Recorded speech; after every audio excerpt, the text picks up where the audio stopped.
Muito bem, pessoal. Voltando aqui, agora a gente vai começar a estudar os diagramas comportamentais da UML, também conhecidos como diagramas dinâmicos, né? Ou seja, aqueles que consideram o tempo como uma variável, interações entre elementos do seu sistema, ou seja, coisas dinâmicas de uma forma geral, beleza? A gente vai começar estudando pelo diagrama de casos de uso. Vocês estão vendo aí que são 7 diagramas, pessoal. Diagrama de casos de uso, atividade, máquina de estados e aqueles outros 4 ali debaixo daquela subespecialização que eu falei para vocês, né, que são os diagramas de interação. Aqueles 4 diagramas concretos ali, que são o diagrama de sequência, comunicação, tempo e interação geral. Beleza? Então a gente vai ver esses 7 diagramas a partir desse trecho em diante, começando com o diagrama de casos de uso, que é um dos diagramas mais importantes aqui, pessoal, no que tange a diagramas comportamentais da UML. Por quê? Porque casos de uso, pessoal, todo mundo conhece, né? Uma das principais técnicas de elicitação de requisitos, lá como a gente estuda na nossa aula de requisitos, e também um dos diagramas mais cobrados em provas de seleção, ok? Então vamos começar por ele, já que ele é um dos mais importantes. Vamos lá. Qual é a ideia aqui, pessoal? Qual é o contexto? É o seguinte, todos esses diagramas que a gente estudou até agora, diagramas estáticos da UML, classes, objetos, componentes, mostram elementos internos do seu sistema, elementos do seu próprio sistema interagindo entre si, seja de uma forma estática, seja de uma forma dinâmica, como outros diagramas dinâmicos que a gente vai estudar aqui mais para frente, tá? Mas o que acontece se você quiser modelar interação, pessoal, com os usuários do seu sistema, por exemplo, com humanos ou atores automatizados, tá? Não necessariamente humanos, podem ser outros tipos de atores, por exemplo. O diagrama de caso de uso aqui da UML é que pode lhe dar essa visão de usuário aos seus modelos, tá? Com esse tipo de diagrama daqui, você vai poder capturar o comportamento do seu sistema que você está desenvolvendo, né, sem ter que especificar como esse comportamento é implementado. E por que isso é importante do ponto de vista da visão do usuário, pessoal? Porque o usuário não está preocupado com a complexidade que está por trás do seu sistema. Do ponto de vista do usuário, ele coloca um valor ali em algum formulário, algum campo do seu sistema, aperta um botão e ele recebe um resultado.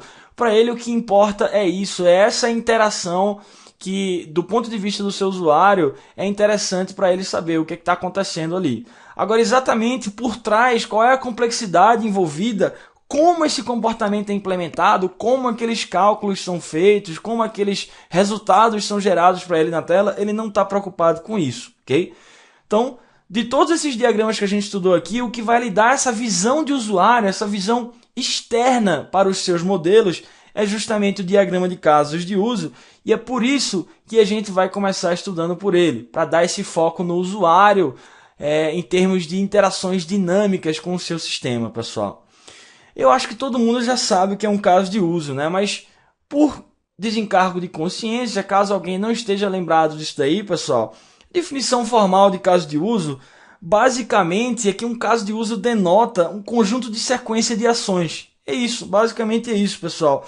E essas ações podem ter variantes, né? Como a gente estuda lá na nossa aula de requisitos. É porque eu não quero entrar em muito detalhe agora, pessoal, sobre o que é um caso de uso. O meu foco vai ser no diagrama de caso de uso, tá? Qual é a anotação da UML para isso?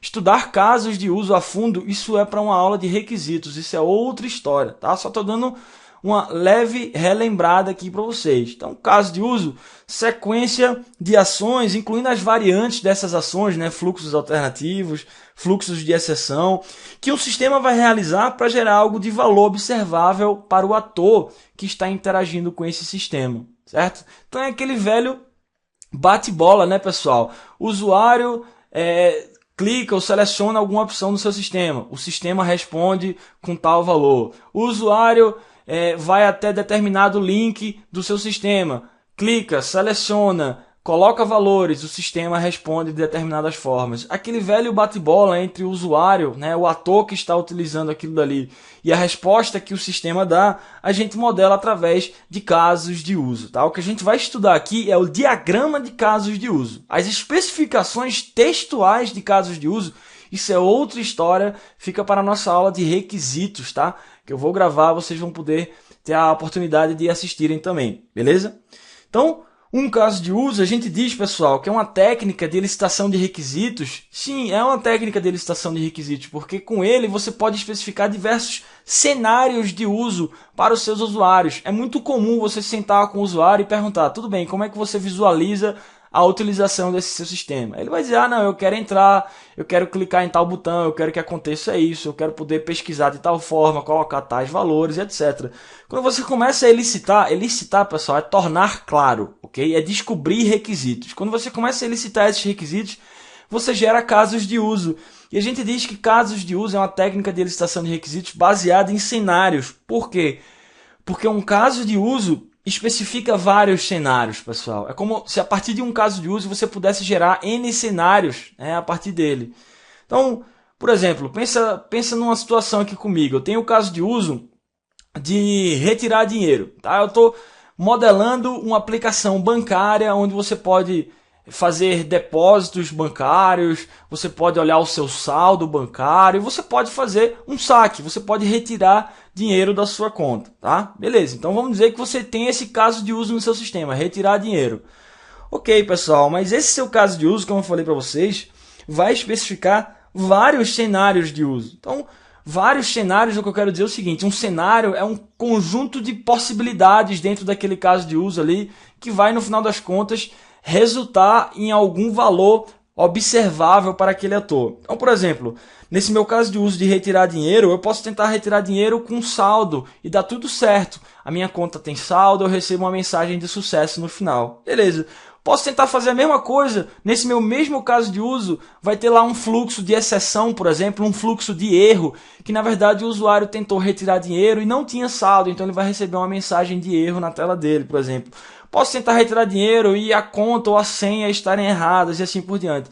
Cada um desses meandros, pessoal, dentro de um caso de uso, se vai dar uma mensagem de sucesso no final, se vai ser um fluxo alternativo, um fluxo de exceção, a gente diz que é um cenário específico daquele caso de uso. Então, um caso de uso pode ter N cenários de sucesso e erro que vão resultar em valores observáveis para os atores que estão utilizando aquele caso de uso, ok? Isso aqui é só uma leve relembrada, não é o meu objetivo falar sobre especificações de casos de uso aqui, ok? Vamos falar então sobre a UML, sobre o diagrama de casos de uso, como é que eu modelo isso do ponto de vista da UML, pessoal. Então, vamos lá.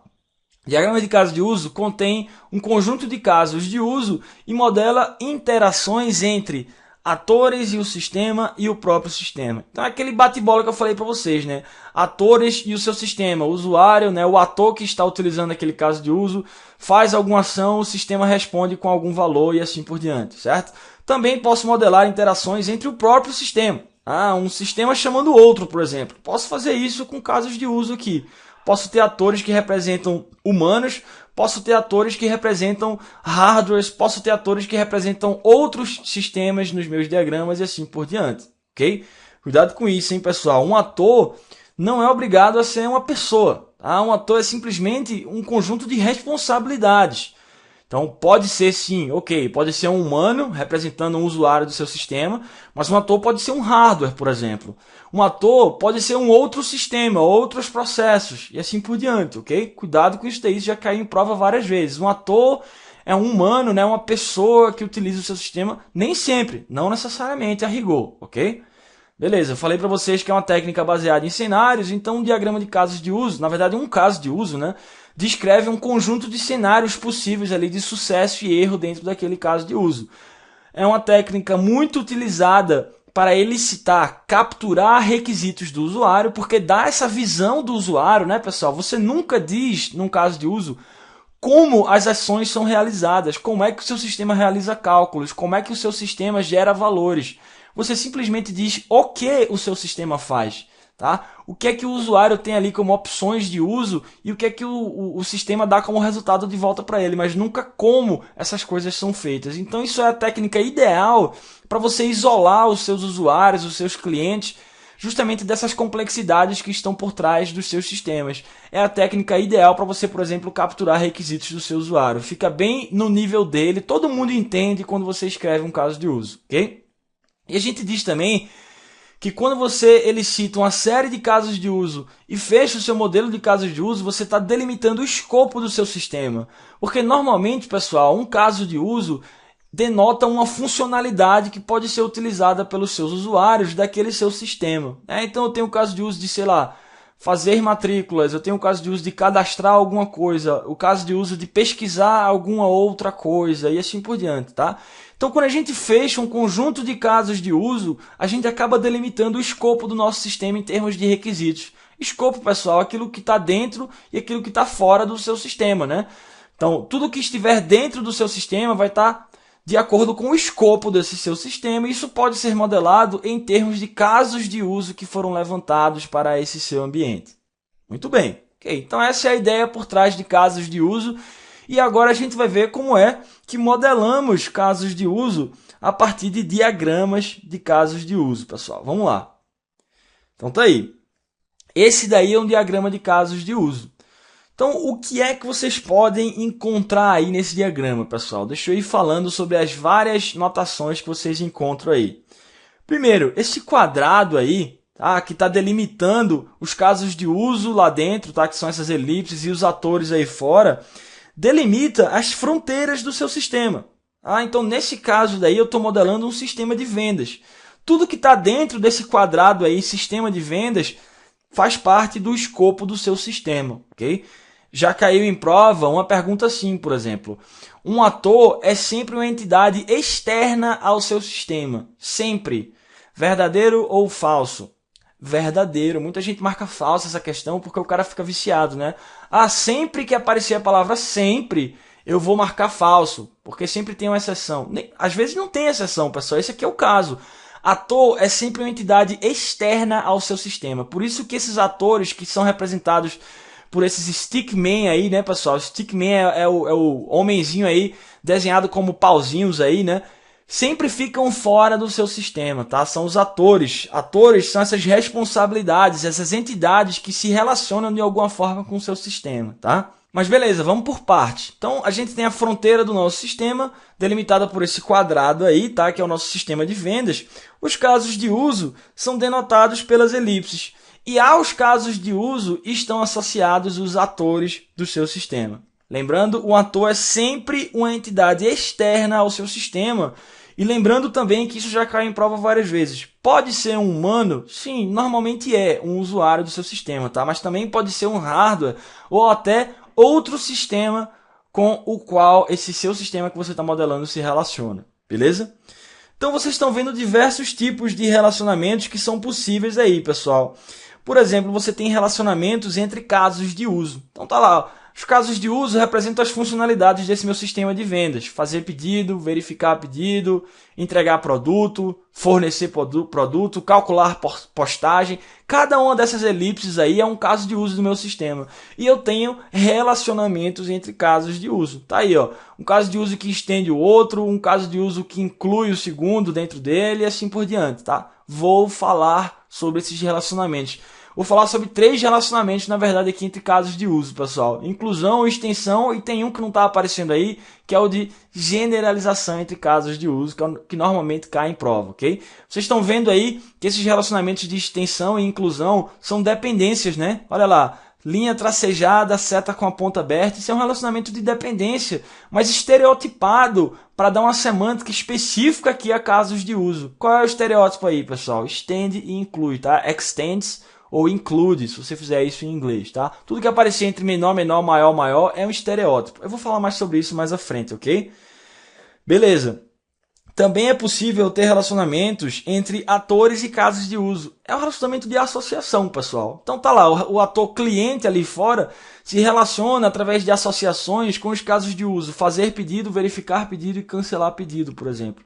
Ali na direita, o ator transportador se relaciona com os casos de uso, calcular postagem e entregar produto, certo? Através de relacionamentos de associação, beleza?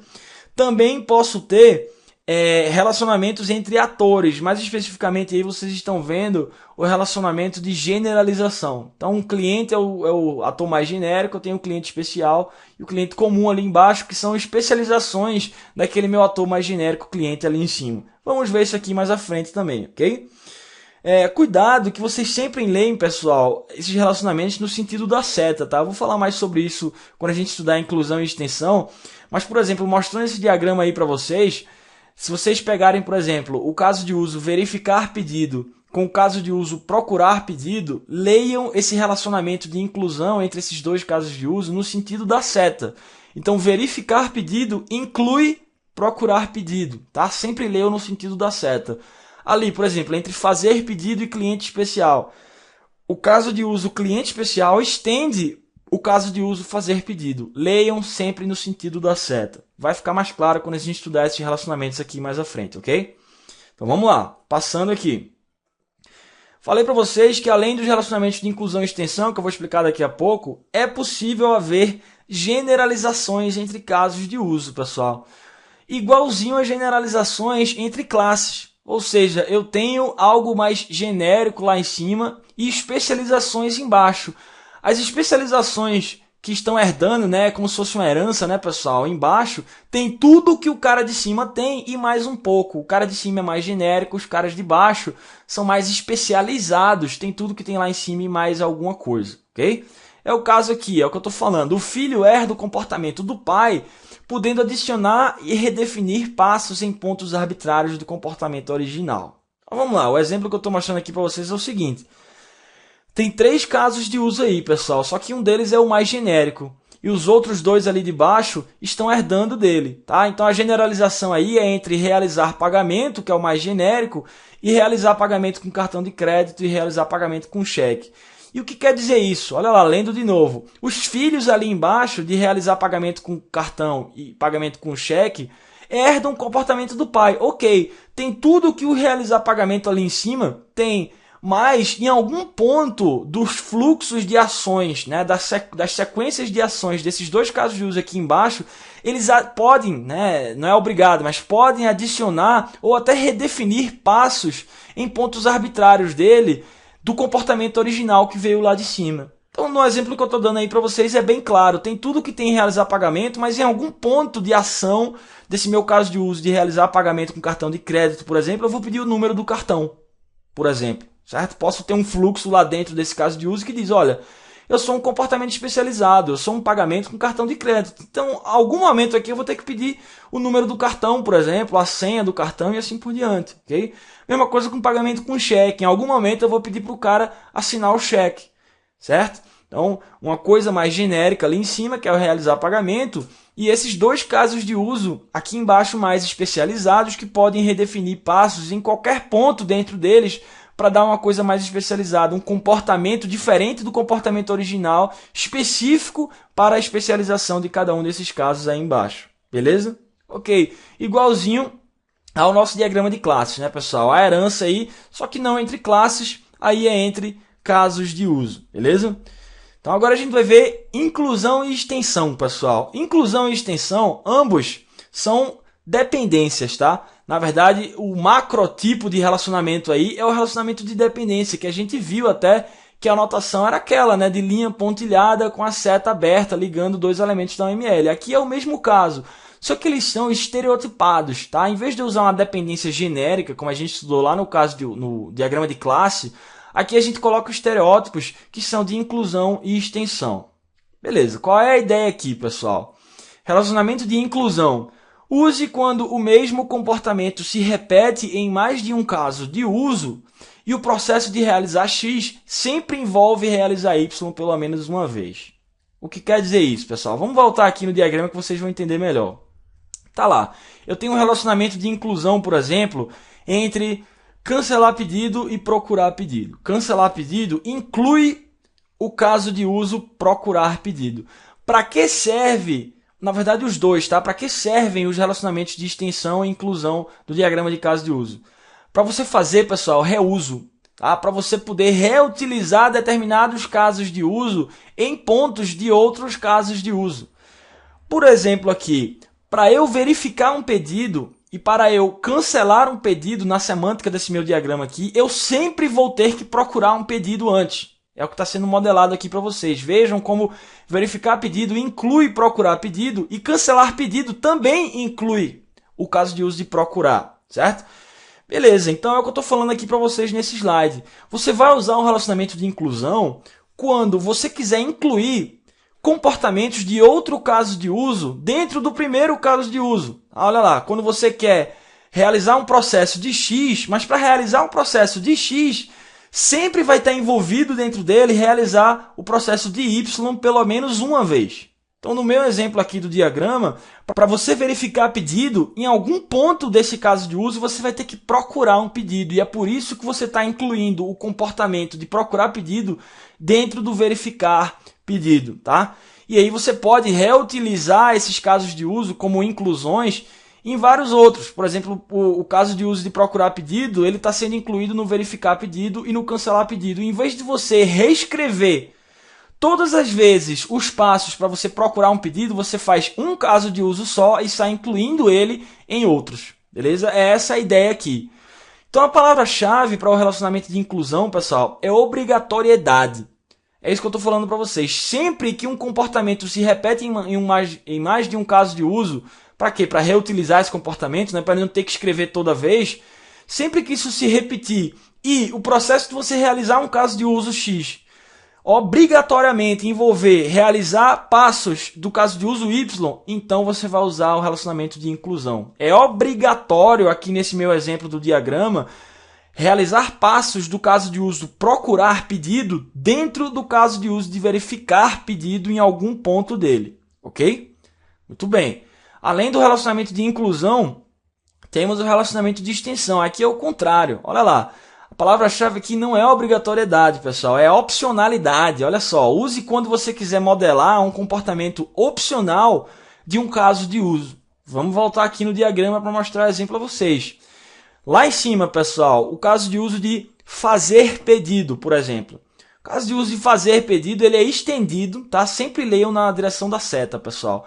Pedido em oferta estende fazer pedido. Tá? Então, fazer pedido é estendido por pedido em oferta, tá? Então, nesse exemplo que eu estou mostrando para vocês, o caso de uso de fazer pedido, em algum ponto dele, ele é estendido pelo outro caso de uso, pedido em oferta, por exemplo, aí. Isso quer dizer o quê, pessoal? Quer dizer que quando você vai fazer um pedido, os passos, o comportamento do outro caso de uso ali, ó, de pedido em oferta, só vão ser acionados esses passos de acordo com alguma condição. Vai ter um if else aí em algum lugar. Nesse exemplo daí, esse caso de uso só vai ser acionado se esse seu pedido estiver em oferta, por exemplo. Tem um outro exemplo aqui embaixo, cliente especial. Vamos dizer que você é um cliente fidelidade de alguma loja, desse seu sistema de vendas. Você está fazendo um pedido, beleza. Vai ser acionado um comportamento, alguma tela, alguma funcionalidade, sei lá. Alguma coisa diferente que vai chamar o comportamento do caso de uso cliente especial de acordo com alguma condição, mas isso é opcional. Nem sempre esses dois casos de uso aí, pedido em oferta e cliente especial, vão ser executados quando for executado o primeiro caso de uso lá na esquerda de fazer pedido, tá? Então você pode utilizar esse comportamento aí para estender casos de uso. Em determinado ponto lá dentro do caso de uso de fazer pedido, você vai fazer um if else. Olha, é um cliente especial? Então beleza, chama lá o comportamento do caso de uso de cliente especial e executa aqueles passos. É um pedido em oferta? Falso ou verdadeiro? Ah não, verdadeiro. Então chama lá o comportamento do caso de uso de pedido em oferta e executa os passos dele e assim por diante, ok? Então, veja como é o contrário do relacionamento de inclusão. No relacionamento de extensão, você vai usar quando você quiser modelar um comportamento opcional de um caso de uso. Se aquele gatilho for verdadeiro, aí você chama a extensão a partir dele, tá? Se não, você continua com os passos principais dele normalmente, ok? Então, inclusão, você vai utilizar esse tipo de relacionamento quando o processo de realizar um caso de uso sempre envolver obrigatoriamente, pelo menos uma vez, realizar outro caso de uso dentro dele, tá? Você está incluindo um caso de uso de fora para dentro do primeiro caso de uso e obrigatoriamente esse cara que veio de fora você vai executar os passos dele pelo menos uma vez, beleza? Extensão ao contrário, a palavra-chave é opcionalidade. Às vezes você vai estender o caso de uso original e executar passos adicionais, mas depende de algumas condições que você checa nos seus casos de uso, beleza? Ok, muito bem, então vamos lá. Posso ter generalização entre atores também, pessoal. O que quer dizer isso? Use quando um ator, filho, é um tipo de outro ator mais genérico, que a gente chama de ator pai, certo? Então, nesse exemplo aí que vocês estão vendo, pessoal, existem 3 atores e uma hierarquia de herança entre eles. Qual é a notação para generalização entre atores, pessoal? A mesma que a gente utiliza para generalização entre classes, que a gente estudou lá no diagrama de classes. Uma linha sólida aí, fechada com uma ponta triangular, apontando do elemento mais específico para o elemento mais genérico, tá? Então tá lá, eu tenho o elemento mais genérico de todos aí, que é o ator gerente. Depois, a primeira especialização dele é o ator diretor. Então, o diretor consegue fazer mais coisas do que um gerente. Faz sentido? Faz todo sentido, né, pessoal? E se eu seguir na hierarquia de heranças aí, lá embaixo eu tenho o ator presidente, que é o mais especial de todos. Ou seja, tem tudo que todos esses outros caras têm e mais um pouco, porque ele é o presidente da empresa, por exemplo. Ok? Então, nesse diagrama aí, vocês estão vendo, na verdade, tudo que a gente estudou aqui, né, pessoal? É um diagrama que eu tirei de uma prova do SESP, a gente até vai fazer questões sobre isso daqui a pouco. Então, vocês estão vendo atores, generalização entre esses atores, os próprios casos de uso aí, né, criar projeto, informar dados, relacionamentos de inclusão e extensão, tá? Sempre com aquela anotação, né, de dependência, pessoal, linha pontilhada com a ponta aberta, só que com um estereótipozinho ali do lado, include ou extend e assim por diante, beleza? Ok, então posso ter também generalização entre atores, além desses relacionamentos que já estudamos, de inclusão e extensão, beleza? E podemos ter generalização entre casos de uso também, hein? Cuidado, não se esqueçam disso. Entre casos de uso, podemos ter 3 relacionamentos, generalização, inclusão e extensão.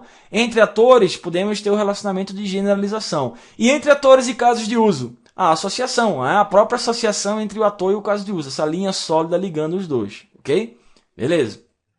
Então, para fechar aqui, pessoal, esse trecho, no próximo a gente vai fazer algumas questões aqui. Quais são os tipos de casos de uso que eu posso ter no meu sistema?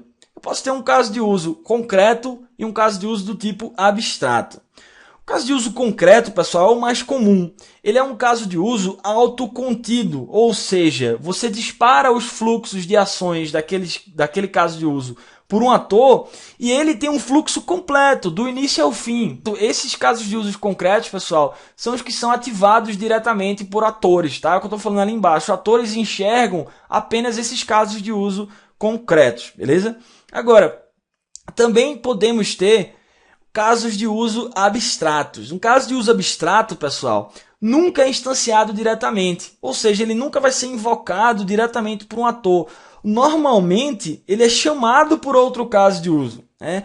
Ou seja, ele não é autocontido. Ele vai conter, pessoal, apenas um subconjunto dos passos necessários para completar um cenário.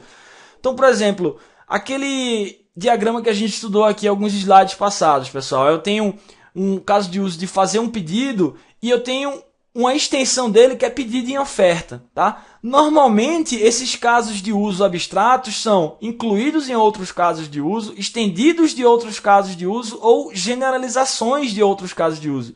Por exemplo, faz sentido um ator meu chamar diretamente o caso de uso pedido em oferta, de acordo com aquele diagrama que a gente estudou lá atrás? Não faz sentido. Você vai primeiro chamar o caso de uso fazer pedido, certo? Que depois pode ser estendido pelo caso de uso pedido em oferta, caso aquele pedido esteja em oferta. Mas chamar diretamente o pedido em oferta seria uma coisa incompleta, você não teria os passos anteriores nele, ok? Então não é um caso de uso que tem o seu fluxo constituído de ponta a ponta. Ele já começa do meio, é como se ele já começasse do meio do fluxo para frente, tá? Um caso de uso abstrato nunca vai ser completo, nunca vai ser autocontido e nunca vai ser instanciado diretamente. Por instanciado diretamente, pessoal, leia-se, nunca vai ser invocado diretamente por um ator, ok?